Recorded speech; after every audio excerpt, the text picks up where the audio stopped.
Hey there, friends, and welcome to a new episode of Imagine with Royce. Today, we are going to be talking about live action with the new Little Mermaid coming out this month, and with Peter Pan that had just premiered. A lot of people are hitting those message boards in that comment section about either they hate it or they love it. I have some opinions, so let's get started.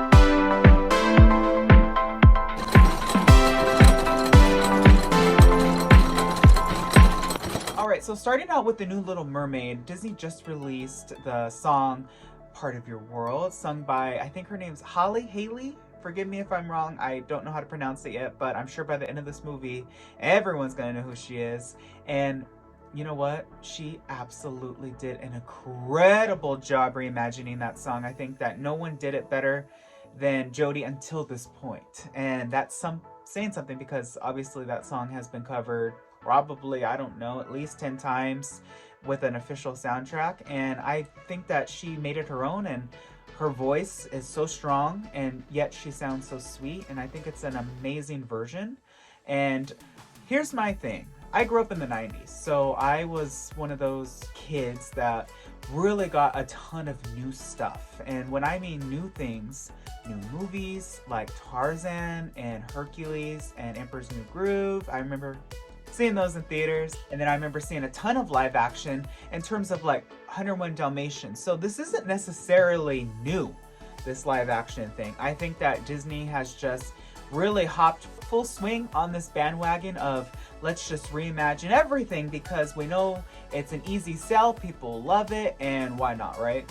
Here's the thing, when you do this over and over and over and over again, especially for films like, oh, I don't know, how much live action versions does Cinderella have?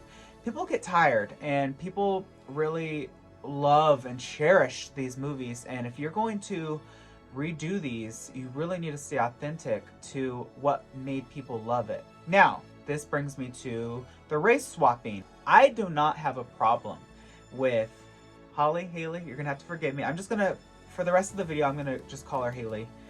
As Ariel, I think that she is amazing, because you know what? I have not met a mermaid, so I don't know what race mermaids are.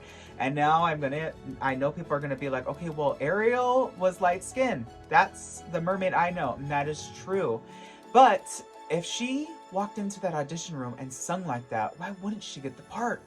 Why wouldn't she have gotten casted on the spot? She absolutely nailed it. And I'm sure that it was probably one of the big things that they were looking for, is who can sing really, really well and bring that song to a new generation. And she certainly did. I did not see Peter Pan and Wendy yet. However, I have seen quite a bit of negativity on that movie. And I think that is just one of those things where I can't comment because I haven't seen it. But why? I can say that. Why? Why? Peter Pan is one of those movies that should have been treated very sacredly and very like to the original as they possibly could, in my opinion. Like, I don't have an issue with Tinkerbell being, you know, African American. I don't. I think that there is such room for characters to grow and expand and to honestly be reimagined. And I think that's the great part of it. However, I think that, and if people are going to have an issue with it, and if Disney is really going to listen to their audience, here's my tips. I think instead of always reimagining characters in different races, because we all know if they put somebody like Hispanic in Tiana's shoes, it would be the end of the world. People would not be happy. So why not just make more African American characters? Why not do that? You know, I think that they have such amazing stories, and they always have beautiful voices. So why not really just hop on that bandwagon opposed to changing things from the past? Because it's not fair that, you know, 20, 30 years down the line, these live action adaptations of these new animated films, and if there are black characters, they will never be race swapped. That's what's not fair. So in my opinion, I think just make more diverse characters to begin with. That way, down the line, when you bring them into a live action form, everyone's happy. I don't know. What does everyone think? But my thoughts on the trailer for the new Little Mermaid, I think that it's amazing. I think this new technology is insane. Anytime you are underwater, it's always kind of like, oh, is it gonna look really bad? Because I remember, what was it, Aquaman? I mean, I thought it looked good to an extent. It's just really hard to move and capture the movement of like hair floating, especially to get it in a shot. I'm sure CGI teams worked day in and day out to make that look as good as it does, because to me, I think that looks great. And going forward, I really hope that Disney just pays really close attention to what the audience wants with these live action films, because I know for me personally, the live action that I'm waiting for is The Hunchback of Notre Dame. That to me would be the pinnacle, gilding the lily on everything, but I want it done right. And I'm not the biggest mermaid fan, but I know people want mermaid done correct as well as my best friend loves Hercules. So I mean, we want a live action Hercules too. There's just so many things that can be reimagined, but I think that Disney really needs to go back to its core and create things. I think that they've kind of lost touch with the whole we're making new things topic, and they're just going crazy, making prequels, sequels, unnecessary backstories for characters that a lot of people don't really care about. And for instance, National Treasure, that got canceled after one season.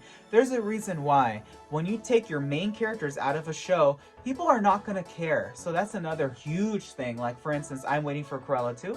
I'm waiting for Maleficent 3. Please have those main characters in those, because if you don't, I'm going to lose interest. And I know I'm not alone, because that's the reason I loved these movies, was because of those actors that portrayed those roles. And when you swap them out, it's kind of like, oh.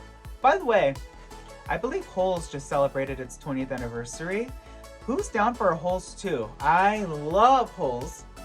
That's another amazing adaptation, but that's from a book.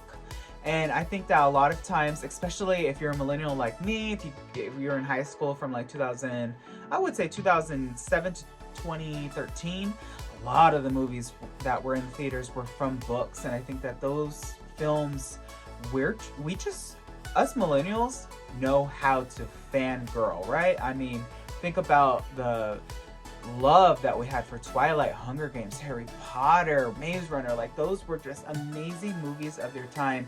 I kind of am missing that right now in the theaters, that trilogy, that saga. What is it recently? Because I'm thinking maybe they made an Avatar 2.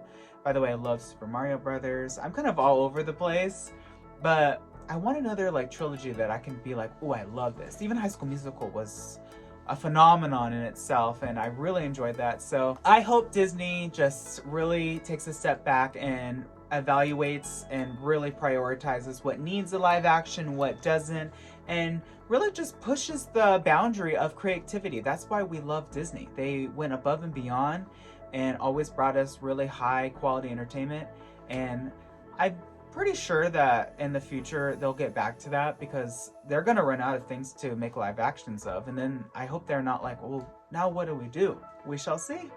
Anyways, that's all the thoughts that I have in my head. I'm so excited for Little Mermaid. I'm going. Are you going? Comment below. And until next time, dreamers, always remember not only to follow your dreams, but to chase them. Later, dreamers.